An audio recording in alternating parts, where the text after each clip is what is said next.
Ici, on a construit des bâtiments qui vont servir à concevoir et réaliser de l'architecture de terre. Donc il y a un premier bureau ici où je suis installée avec mon agence d'architecture où on fait de la conception. C'est-à-dire qu'on va aider les gens à réhabiliter leurs bâtis anciens principalement, souvent sur des bâtiments qui sont en torchis ou en bauge. Et à côté, mon voisin, lui, il fait de la maçonnerie. Donc il réalise les travaux qu'on aura conçus à propos de ces bâtiments-là. Et ce qui est intéressant, c'est que justement, ça permet, dès la phase de projet et d'esquisse, d'avoir une interaction. C'est-à-dire que on va pouvoir échanger sur comment bien concevoir un projet, en pensant déjà à la maçonnerie, aux travaux, à la façon de réaliser ces travaux, de bien les réaliser. Et lui aussi, d'un autre côté, avoir un bureau de conception d'architecture à proximité, ça va lui permettre aussi d'anticiper les demandes des architectes ou les choses nouvelles qu'on souhaite mettre en place.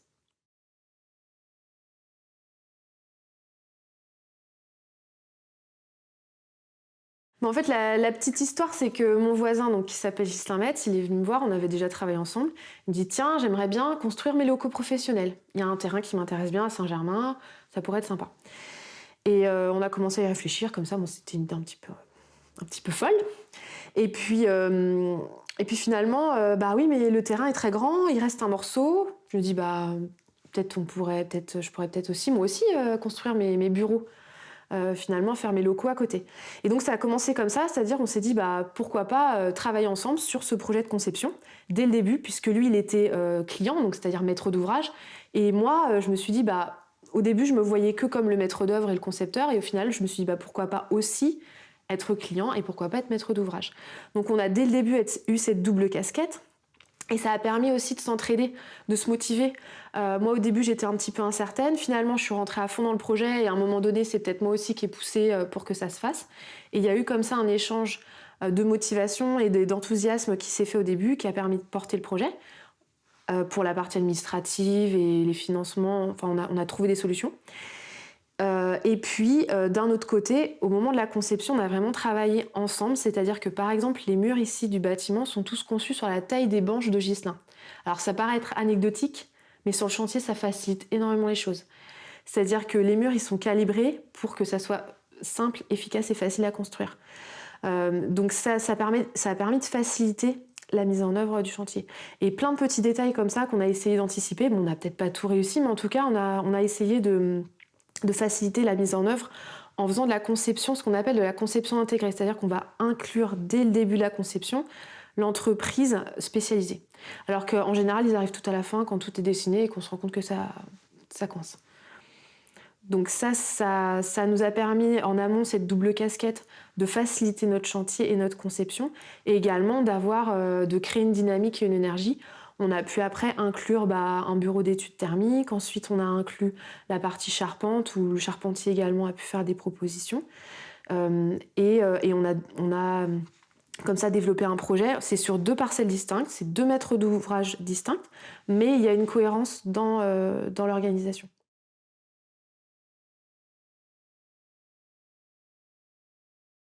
Le gros intérêt d'être maître d'œuvre et maître d'ouvrage, c'est que nous, on a fait de la terre crue porteuse.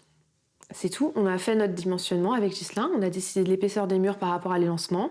On était dans les clous par rapport aux règles qu'on a pu trouver. Donc, on s'est basé sur la réglementation allemande principalement.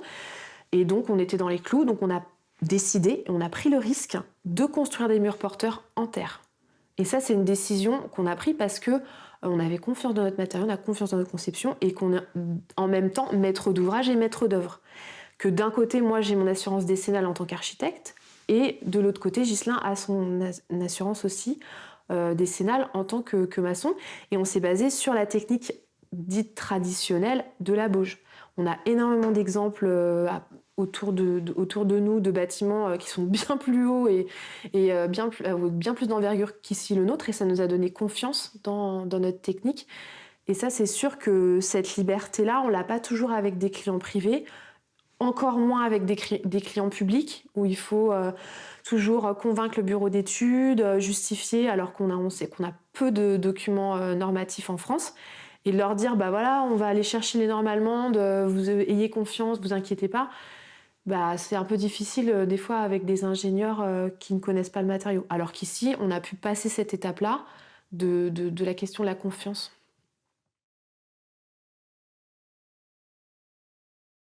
On utilise la terre, du site, enfin du site dans l'idéal. Là, elle vient pas exactement du site, elle vient juste à côté, à la sortie de la commune. C'est une exploitation agricole qui est située à, je pense qu'elle est à moins d'1 kilomètre d'ici. Une exploitation agricole, au moment du chantier, on a eu plusieurs opportunités pour avoir de la terre. En fait, finalement, c'est assez facile d'avoir de la terre. Dès qu'il y a voilà, un nouveau bâtiment agricole qui se fait, un lotissement, une route, on peut récupérer la terre à ce moment-là. Donc nous, ce qu'on a fait, c'est qu'on l'a sélectionnée pour sa couleur et sa cohésion. On a choisi une terre qui n'était pas trop gonflante, avec une couleur assez lumineuse. Et on l'a validée avec Ghislain Metz, le maçon. Et on a décidé de construire tout le bâtiment avec la même terre. Donc c'est-à-dire qu'à un moment donné, il y a 10 camions qui viennent, qui font un énorme tas de terre. Et voilà, et ça part de là. La terre, ensuite, elle est mélangée avec de la paille et mise en œuvre dans des banches. Et on lève en fait 50 cm par 50 cm, comme ça, les murs. À partir du moment où moi j'ai validé la qualité de la terre et on avait validé ensemble la technique, donc l'idée de faire de la bauge. Ensuite, sur le mélange précis, c'est vraiment le maçon qui va sur le chantier voir le bon dosage, la bonne teneur en eau. Donc à un moment donné, on a eu besoin de rajouter un petit peu d'eau parce qu'il faisait très sec pour que la terre soit bien plastique. Elle est mélangée sous forme de caillebotis puisque le maçon préférait ne pas avoir de grosses machines sur le chantier, d'autant plus qu'on avait quand même pas mal de main-d'œuvre. Donc ça a été un choix du maçon. Moi, je n'avais pas de préférence, mais ça me convenait bien, donc je l'ai soutenu là-dedans. Donc au niveau du mélange, c'est la paille est étalée sur le sol. On met une couche de terre qui sort directement du tas, sur environ une dizaine de centimètres, à nouveau de la paille. Et c'est donc compacté, enfin, je ne sais pas si on peut dire compacté, mais mélangé, aggloméré en tout cas, au pied. Et donc c'est ce mélange-là, paille, terre, paille, comme c'est à l'état teneur en eau plastique, en fait ça va faire comme une sorte de pâte à modeler. Et ensuite ça va être découpé en ce qu'on appelle des caillebotis, donc c'est des petits morceaux qui font environ 10 par 10, qui sont positionnés sur le mur. On s'est facilité la vie en mettant des banches pour que les murs soient bien droits. Ça permettait au niveau de l'organisation du chantier d'avoir le maçon qui s'y connaît, qui règle les banches, pour que les murs soient bien droits, et les personnes qui sont bénévoles et qui n'ont peut-être jamais fait d'architecture de terre ou jamais travaillé dans le bâtiment puissent avoir quand même des murs droits. Pourquoi la bauge? Oui, bah la bauge, en fait, c'est un mélange qui va permettre de construire des murs porteurs déjà. Donc nous, c'était une volonté, on voulait faire de la terre porteuse. Pourquoi la bauge? C'est la technique qui est la plus employée dans l'ouest de la France. Donc nous, c'est la technique sur laquelle on intervient. C'est-à-dire que moi, mes clients, quand ils viennent ici, touchent le mur, ils font « Ah, c'est comme chez moi ». Donc il y avait cet intérêt-là de retravailler la même technique que ce qu'on a dans le patrimoine. Après, pourquoi on l'a retravaillé aussi? Parce que la technique de la bauge, elle est tout à fait adaptée au climat et à la géologie de notre terre. Souvent, la terre, quand on la sort ici au mois de mars-avril en Bretagne, elle est déjà plastique. Donc c'est-à-dire que pour faire du pisé, il faudrait la sécher. Et ça, c'est très difficile à faire. Mettre de la chaux à sécher de la terre, c'est vraiment compliqué sur le chantier. Donc déjà, on évite cette étape-là. Donc travailler l'état plastique, voilà, c'est s'adapter aussi à la teneur en eau de la terre de notre région.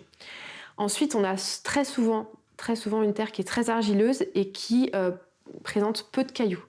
Donc vraiment, elle est plutôt fine et très argileuse. Surtout sur le schiste. On a une surface au niveau roche qui est composée de schiste décomposé sur le bassin rennais, qui produit voilà, de la terre fine avec peu de cailloux.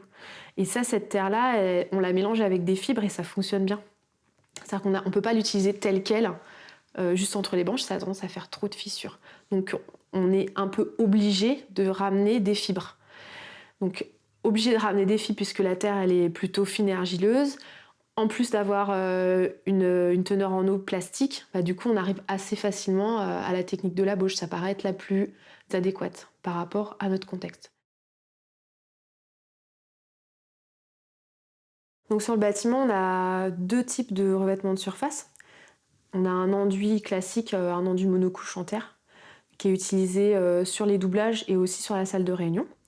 Donc avec une finition lissée, un passage à l'éponge et puis un petit film de cellulose pour éviter les poussières.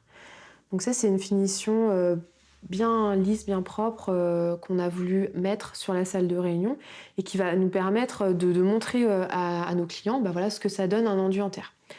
Et d'un autre côté, sur les autres pièces, les lieux de travail, moi j'avais envie de laisser la bauge apparente, de montrer le matériau, de montrer la beauté en fait de ce matériau, de ce que ça peut donner quand on n'est pas systématiquement en train de le cacher et qu'il n'y a pas besoin de cacher ce matériau-là, qu'il a un intérêt, qu'il a une beauté et qu'il mérite voilà, d'être considéré comme un matériau noble. Donc l'idée c'était de faire juste un petit réglage pour boucher les trous principaux et de laisser apparaître, comme on voit derrière moi, les fibres, les caillebotis. Et on va se rendre compte aussi que c'est un matériau qui est confortable, qui est agréable. C'est une paroi qu'on a envie de toucher comme ça, qui est plutôt une paroi chaude en fait. C'est ça que j'avais envie de montrer. Et l'idée aussi, c'est d'avoir un matériau qui a du grain, qui a de la qualité, un peu à l'encontre de tout ce qui est blanc, lisse, ce qu'on peut voir de façon systématique. De dire voilà, il y a peut-être autre chose qu'on peut proposer.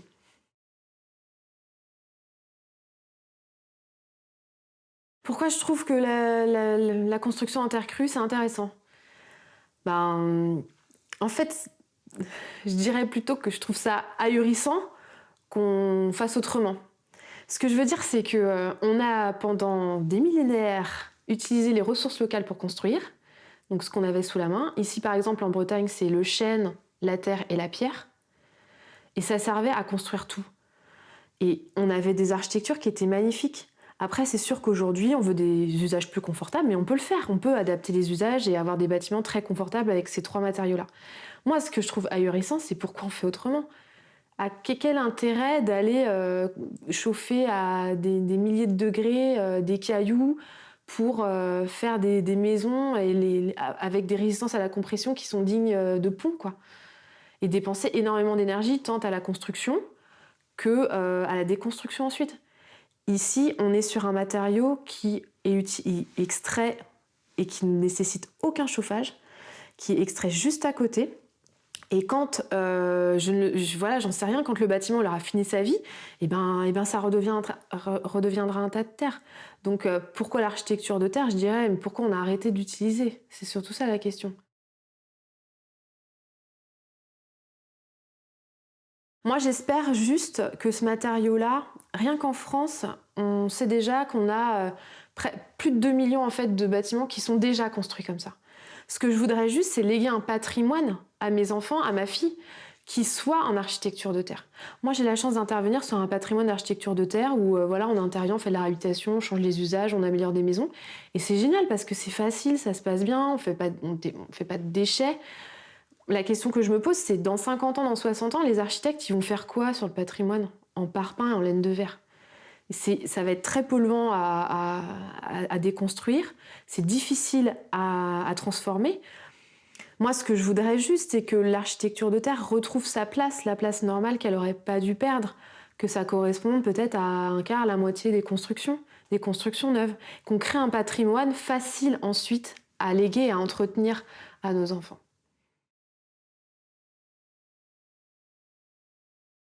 Il y a 2 éléments. D'abord, il y a un peu de militantisme, en fait, une volonté de faire partager cet intérêt, cette passion pour l'architecture de terre. Évidemment, nous, on a envie d'avoir de plus en plus de clients, de plus en plus de personnes qui sont intéressées. Et ça a un gros avantage au niveau communication, enfin, c'est aller bien au-delà de nos espérances. On a des stagiaires qui sont venus avec un drone, qui nous ont filmé notre chantier. On est venus, certains ils nous ont fait un film avec de la musique. Vous êtes là aujourd'hui pour nous filmer. Enfin, c'est vraiment, ils créent une émulation, une dynamique qui est excellente, d'agglomérer toutes ces personnes autour de l'architecture de terre. Et puis, les personnes qui viennent, elles apprennent, donc elles sont intéressées, donc il y a un vrai échange. On leur apprend ce qu'on sait ou ce qu'on a envie de savoir. Et puis elles, en échange, voilà, elles regardent avec un nouveau regard l'architecture. Donc c'est vraiment gagnant-gagnant. Et d'un autre côté, il y a la question du coût, puisque l'architecture de terre, c'est une manière de construire qui demande peu d'énergie, mais par contre pas mal de main-d'œuvre. Donc le fait d'avoir des bénévoles sur le chantier, ça permet de limiter les coûts de construction, en tout cas de les garder dans quelque chose qui est réaliste. Voilà, c'est pas la solution qu'on utilise pour tous nos chantiers. La majorité des chantiers sur lesquels j'interviens, ils sont pas en chantier participatif et où c'est une entreprise de maçonnerie qui fait tous les travaux de maçonnerie. Mais voilà, ici, on a décidé de faire ça pour faciliter le projet et pour communiquer sur ça, échanger sur l'architecture de terre.